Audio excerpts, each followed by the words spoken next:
You are going to get hacked. That's right. You are going to get hacked. It's just a matter of time before you get hacked. Unless you do what I say. My name is Mark Anthony Germanos, and we'll be together for 30 minutes today. When you get hacked, you will learn about that because you get a letter from your bank saying that you're overdrawn. You're bouncing checks all over town. You will learn when you get a phone call from your bank saying that you have suspicious charges on your charge card. You will learn when you start to draw your Social Security and find that somebody already is, and it's not you. You got hacked. It's inevitable, unless you do what I say, because I'm going to show you how to protect yourself, protect your identity, protect your reputation. My name is Mark Anthony Germanos. I've been in the computer business since the early 1990s, and I'm a certified ethical hacker. Ethical hacker, what does that mean, you may say? It means I go into a network and I show them, or I find vulnerabilities that a hacker would exploit. But when I go in there, or when an ethical hacker in general goes in there, we find these vulnerabilities, we share them with you, and we help you remediate them. The next hacker that finds them may have a different agenda. I'm going to switch now to share my screen because we have good content here.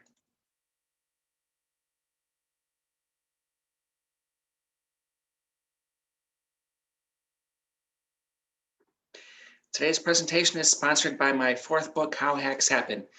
There are two personas here. One is the good guy who wants to protect you. One is the bad guy who wants to rip you off.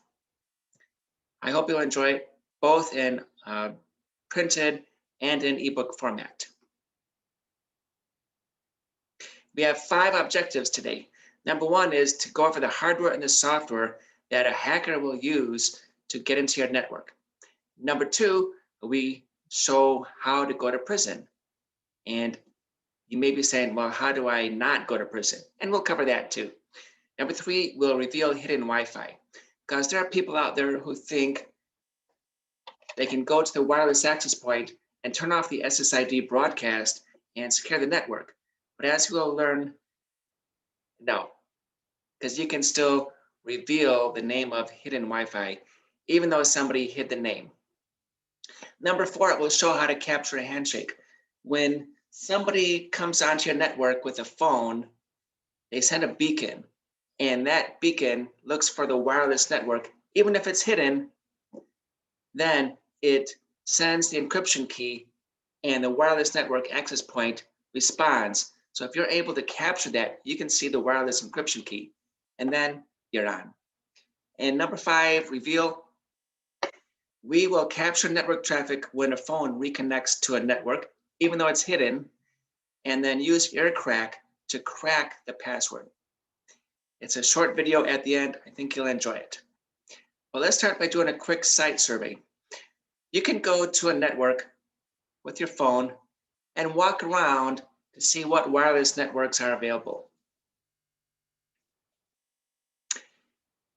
You'll find that the list of wireless networks keeps changing. And that's because you get closer to some wireless access points, you move away from some wireless access points. But you can take snapshots every so often. On my iPhone 12, I can take a screen capture by pressing the power button on the right and the volume up on the upper left-hand corner. That gives you a quick site survey. And let's move on to talk about the different networks you'll find. I have 2 captures here. The first shows when my network of target, or the network I am targeting, East Conference Room, is visible. The second shows that I hid East Conference Room, but it's still there. For those who think they can hide a wireless network and make it safer, I'm sorry, no, you can't do that. It just doesn't work. Let's also talk about the hardware and the software that a hacker uses. For starters, the software is Kali Linux and the hardware is Raspberry Pi. You think this is the computer? Actually, this is. And look how small it is. We're talking baseball size. This is the Raspberry Pi computer. It has an input for power, Ethernet, HDMI, and 4 USB ports. This is a 7-inch monitor that's attached. This, my friends, is the computer, and I've seen them smaller. We also need power. Let's talk about power for a second. Yes, we're going to walk around with a battery. And sometimes people grab a small battery like this, a battery pack that was marketed as being able to let you use your cell phone even after the battery on your phone dies. We've all done it, where we're in an airport in some random city and we find that the phone is dead. Maybe we didn't put the phone on airplane mode before we took off. Then you get one of these and you have enough juice here to power your phone for another 60 or 90 minutes. This will work for your phone, but it won't work for our hacking box, our Raspberry Pi, because this draws 3 amps. This cannot provide 3 amps, but this can handle the load of 3 amps.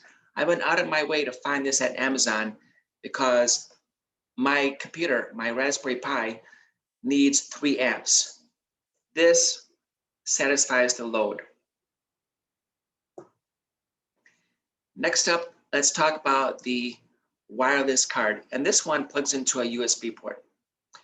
My device back here has a wireless card built in. And these days, it's tough to find a computer that does not have built-in Wi-Fi.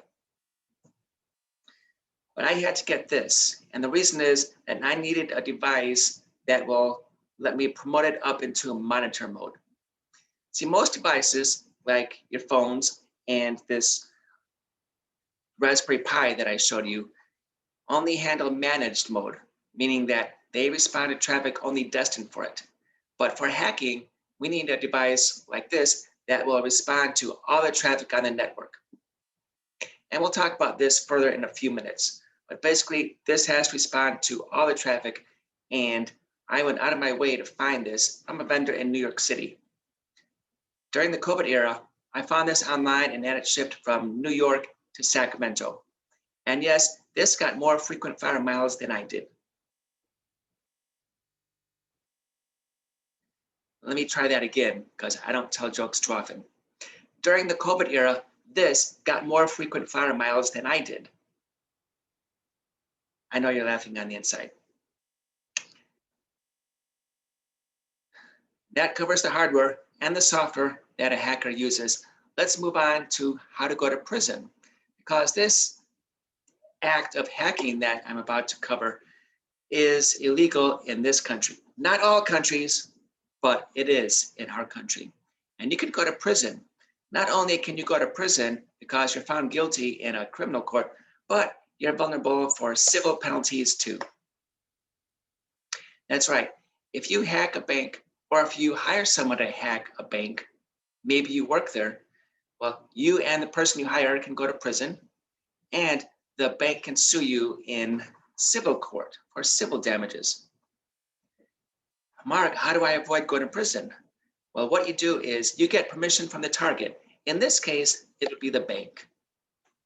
There is a 2-page permission slip on my website, cybersafetynet.net. Go there, download the form. I cannot claim author status because I pulled verbiage from different sources, but have somebody at the client or the target, and if it's you, then have your boss sign the form that says your organization will not sue the person you hired to hack you. You will not call the police. You will not have that person thrown in prison. Stay out of prison, but make sure you have this paperwork done first. It's a free download from CyberSafetyNet. Let's move on and talk about revealing hidden Wi-Fi, because a lot of people out there think they can hide a wireless network and secure it, but they can't. Now, the wireless network we're talking about is East Conference Room, and it is supported by this Belkin wireless access point. It's offline right now, but in the screen captures and in the video, you'll see that this is the wireless access point, and this is the wireless network that we hack. There are 2 different modes. There's managed mode and monitor mode. The difference is that managed mode has your phone, your tablet, your notebook computer responding to traffic only destined for it. It's like going into a room with 100 people and they're all talking at once, but you pay attention to somebody on the other side of the room yelling your name, Mark, Mark, Mark. When somebody is yelling your name, nobody else matters. That's kind of like how managed mode works. You pay attention to just one person, or in this case, one other computer. Then the flip side would be monitor mode. And this brings us back to this wireless card that I had shipped in from New York. This will capture all the traffic on your wireless network, which is necessary for when we start hacking. Going back to my metaphor of being in a crowded room, it's like having everybody talk at once and you turning on the voice recorder on your phone and capturing all those conversations at the same time. And of course, you play them back later to eavesdrop on all these different conversations.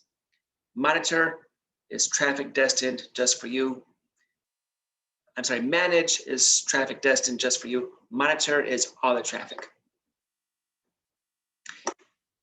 This device has 3 Wi-Fi cards. There's one built in, and there is another that I was just holding. It's my Wi-Fi card from New York. When you first start this up and you run a command iwconfig, it'll show you that the card goes into managed mode, which is how it should be. This responds to traffic destined just for this. Then I plug in my fancy wireless card from New York. This also goes into managed mode. That's how it should be. But we're going to start hacking. So I need this to switch into monitor mode. So I need this to record traffic from all the devices on the network, not just one. Part of the process of putting that into monitor mode involves turning off the processes that manage network cards. And there's a command here that I have at the bottom that automatically kills all the processes. It's a prerequisite for jumping into monitor mode. After you do that, you'll find that this wireless card is in monitor mode. Therefore, it's able to record traffic throughout the wireless network, not just the traffic destined for this. I already covered that. We're going to end up with 2 wireless cards. One is built in, and one, of course, is our friend from New York. But logically, it's 3 wireless cards because there's one logical and physical wireless card here. There's the logical and physical card here. But then when we promoted this into monitor mode, it created a separate logical card. And my computer here called this WLAN1 MON.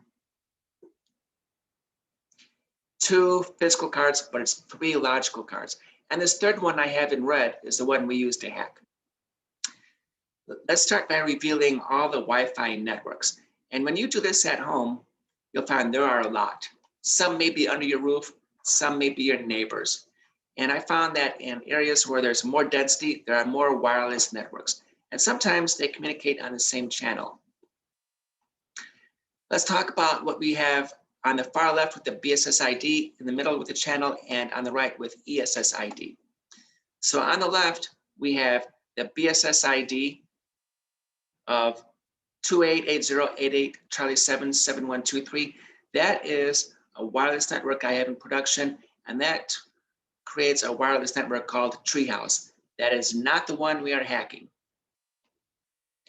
It's in production, and I want to keep it that way. In the middle, we have CH, the channel. When we start hacking, we're going to need the channel number, and that's why I have it in red. Then over on the right, we have ESSID. It's Treehouse. We're not going to hack that, but we are going to hack the 2 wireless networks created here from our Vulcan wireless access point. And this creates 2. The first one, which is not in red, is a guest Wi-Fi.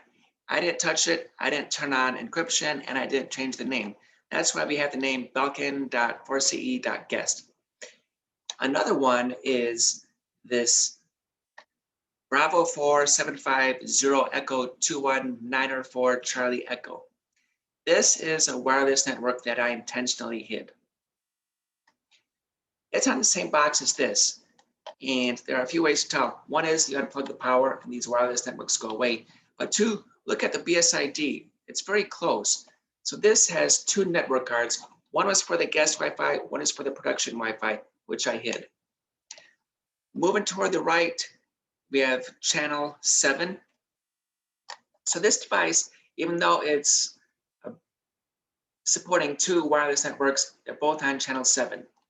And moving toward the right, we have the ESSID. It's hidden. We're getting a message length :20. So whatever the name is, we can't see it on the screen, but we do know the length is 20. And here's a spoiler alert. East Conference Room is 20 characters, including the hyphen. Spoiler alert. Let's continue on and start hacking this, which is the hidden wireless network on our Vulcan wireless access point. We use a command called AeroDump. And what AeroDump does is it watches for devices like phones that come onto the network and start sending beacons for the wireless access point it thinks is there. We turned off the broadcast here, but people are going to walk in with their phones, tablets, and notebooks, and they're going to send out a beacon, in this case, for East Conference Room. And this beacon is going to know the MAC address or the BSSID, which of course was Bravo 4750 Echo 21904 Charlie Echo. And I'll be saying that over and over because that is the physical address of the MAC card or the media access control card on here. To make this work, I found that having multiple devices on the network sending beacons for the wireless access point generates a much quicker response than just having one try connecting at once. So if you're looking for a ESSID, try to have multiple devices connect at the same time. Hiding the ESSID here is not really a secure solution because these publish or these send out beacons and they tell you the information you want, which of course somebody was trying to hide here. The command to make this happen happens at the bottom. It's the aerodump-ng command. I did this on my Kali Linux box, and this I had to go on as root. The root account is like the administrator account on Windows, gives you all access. So if you have a Linux box and you're logged in as Pi or whatever the standard username is, sudo does not work. You have to go in as root. Whew. We're barely in this, and take a look. We reveal the name of our hidden wireless network. Let's continue and talk about capturing the handshake. So a minute ago, I was talking about how this will come onto your wireless network because people who are out of town for a week walk into the office and they send a beacon for East Conference Room. They send a beacon trying to connect to the wireless access point, and then they send the wireless key because these have already connected. They already have the key stored. We will capture that key. The general strategy is turn on a recorder. In this case, we use Wireshark. Kick this off the network.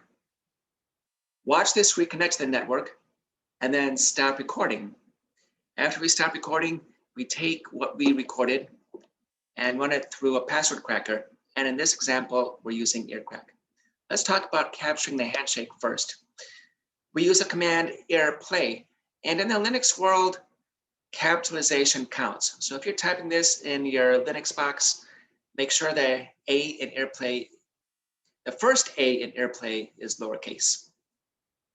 We have Wireshark, which is a wonderful tool that is free. We start recording the traffic. We kick this off the Wi-Fi. We watch it reconnect, and as it reconnects, it sends a beacon with the wireless key. Then we stop recording because we have the information we need. We save the data in a cap file from Wireshark, and then we run that through a cracker. In this case, we're using Aircrack. Everybody clear so far? Okay, let's continue. We're going to use Aircrack. And one thing that Aircrack will do when it has this capture file is sense that there are multiple wireless networks and ask us which one we want to crack.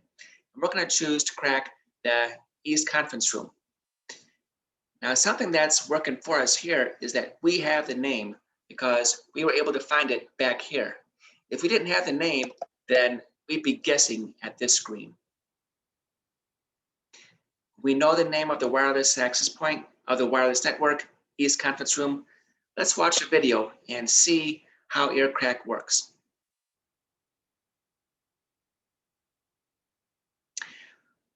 Aircrack uses word lists. So I have my capture file in the first text field, then I have the word list in the last text field. I'm using a word list called RockU. And when you get RockU, you can have all the words in the language all in one file, which is huge, or you can download it as a series of files, 0 through 100, and then A, B, C, D, et cetera, all the way through Z, Zulu.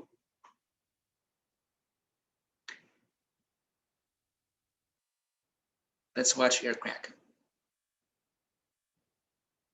Here we are choosing our Wi-Fi, which is option 4, and we're going to tell Aircrack to assume that we are cracking East Conference Room. Aircrack is going through that word list, and I'm going to show you the word list in a few seconds as I open it in Notepad.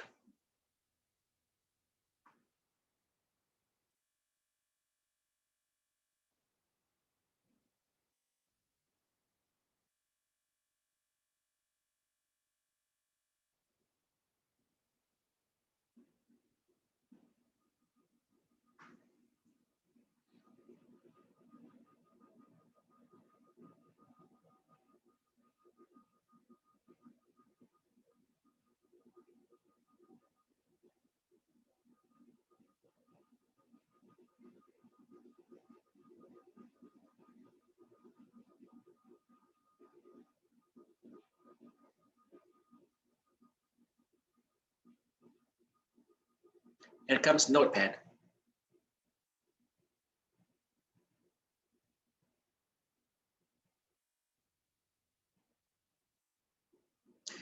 The reason I chose this word list where every word starts with the letter T is because I know the key I set on here begins with T. And I wanted to save us some time. But if you didn't know, then you would choose all the word lists at the same time. And of course, walk away from the computer, go to sleep, come back the next morning, and you may be done. When I recorded this, I paused at 25 and then resumed at 95 to save us some time. I see we're up at 96% now. We're almost done. Aircrack is about to reveal the wireless key.